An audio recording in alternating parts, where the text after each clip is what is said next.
Okay, this is Angela Caldwell, and I'm back again with Nana Faye's Reborn Nursery. We have finished all the painting on the baby, and it's been a couple of days actually because I wanted the paint to be really good and dry before we went ahead and put our soft touch varnish on there. This is going to actually seal the paint in on the baby. And this is the type that I choose to use. It's Americana Decor Soft Touch Vinyl or Soft Touch Varnish. I like the fact that it gives it more of a matte finish than what I was getting with other products that I used. And sometimes the jar is hard to open, but I have shaken it quite well, and I'm going to take varnish off of the lid. I'm going to just use it off of the lid onto a clean dry sponge, and I'm going to dab this onto the baby like this, and that's a lot, and so I'm just going to really spread that out there, and I'm just going to keep dabbing until I get all of that smoothed out to where the baby is completely covered in the varnish and that I don't have any thick places left. I'm going to do this on all of the pieces, and inside of his ears. This is going to keep my paint on there. It's going to protect the paint. And after the point in time comes that this varnish dries, which I won't be doing this again until in the morning, at that point in time I'm going to do a gloss on her lips and on her fingernails. And that gloss on her lips and fingernails will give it a little bit of moisture. I have a tendency sometimes to also, my hand is in the way, I realize this. I have a tendency to also put that moisturizing, the moisture look on her, in the corners of her eyes, or in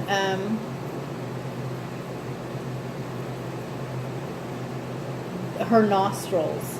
It's going to give it more of a realistic look. It's going to look like, oh, there's a little bit of wet spaces here. She's got tears in her eyes, or not even necessarily tears, but just a watery eye look.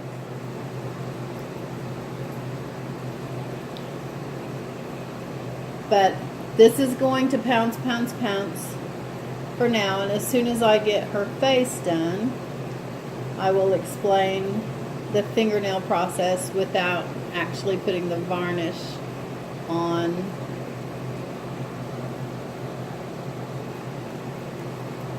her fingernails first. So we're just gonna pounce this all out till there's not any place left without it. Not behind the ears, not in the ears. Again, this is protecting our paint, and this is going to be something that you do after your paint has had a chance to set up and be completely set up. Oh, I got something on there. And it seals your paint. Your paint won't go anywhere after that. After it's given the opportunity to dry, it's held in place by the varnish that we're putting on here now. And I'm thinning it out because it is got a couple of thick spaces still. I want to be sure and get it all covered.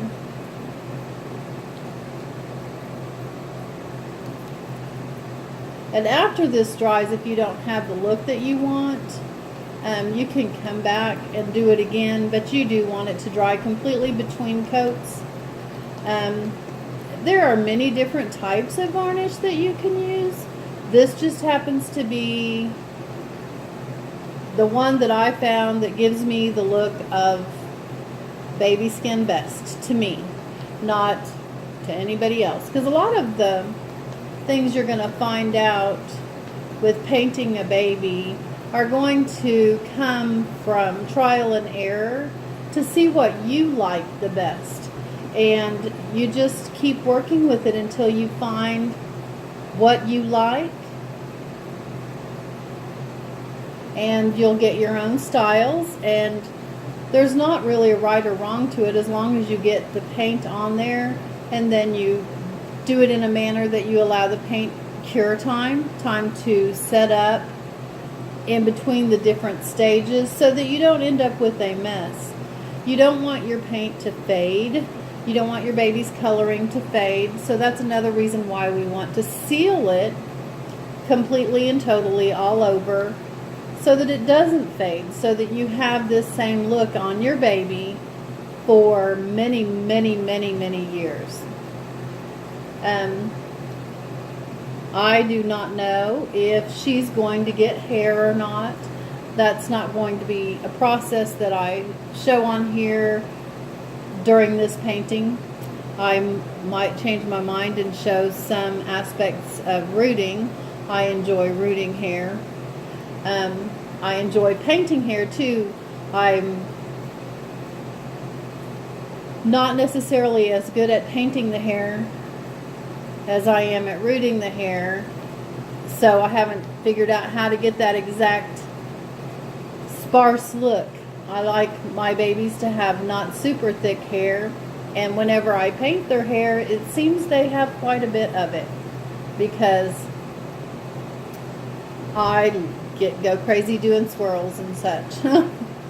So I'm making sure I'm getting in all of the neck creases, and I'm making sure that it's all blended out to where I don't have like sharp edges, like to the edge of this sponge, which is square. I don't want that to come out. I hope I'm holding my baby down far enough so that it can be in the picture best. There you go.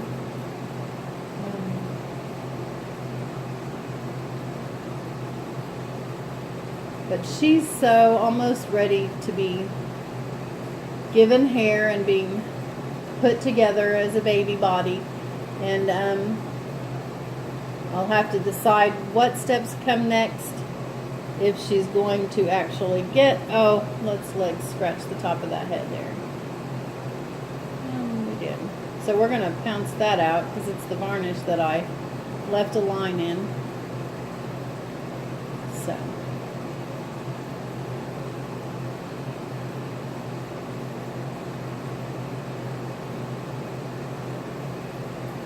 There we go.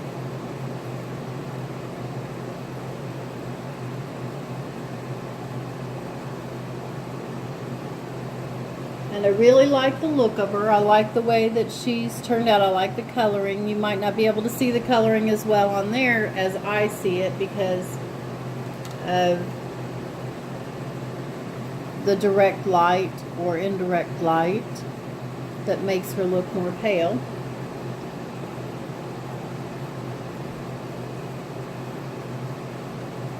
I'm going to make sure there's nothing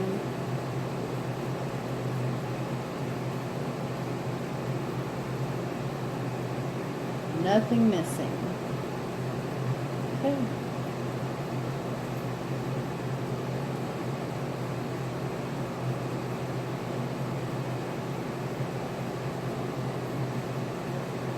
And I know that you can see that I'm rubbing, not rubbing, but putting more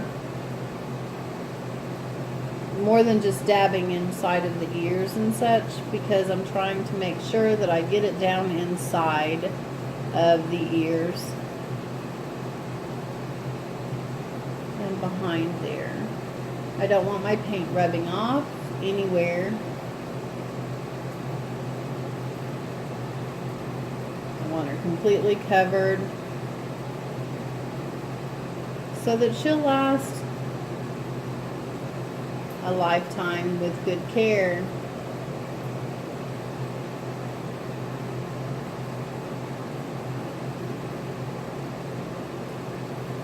And this gives it a really soft feel. That's why they call it soft touch vinyl, which I guess that's another reason why I like it so much. Or soft touch varnish. I don't know why I keep saying the word vinyl, but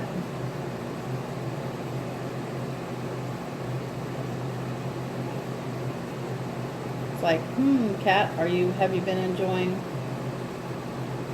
hanging out in here again?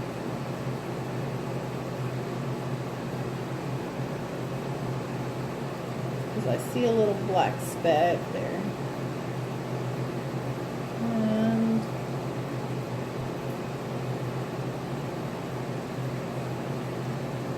it is no more.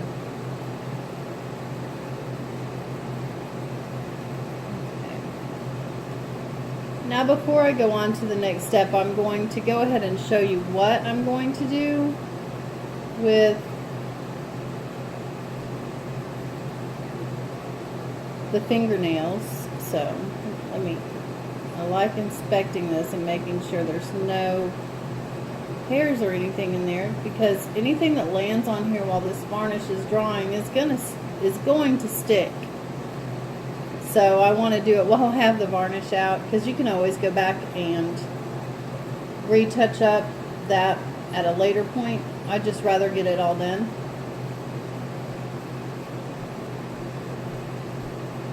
Right now, instead of going back later saying, okay, there's a hair, and that's what I'm having a problem with right now, is a hair.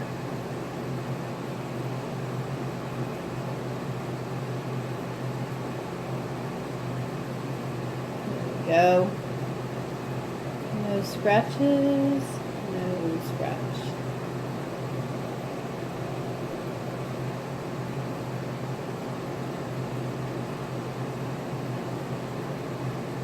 Okay. I'm going to pounce it till it's pretty much dry, and then I'm going to let it sit to dry. I'm going to check her out. Make sure I see no spots that look missed or that have picked up any kind of lint or dust. I want that to be corrected. And she has her vinyl. I'm going to use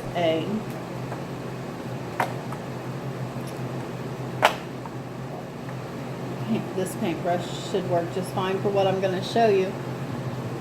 There are many different types of glosses. I use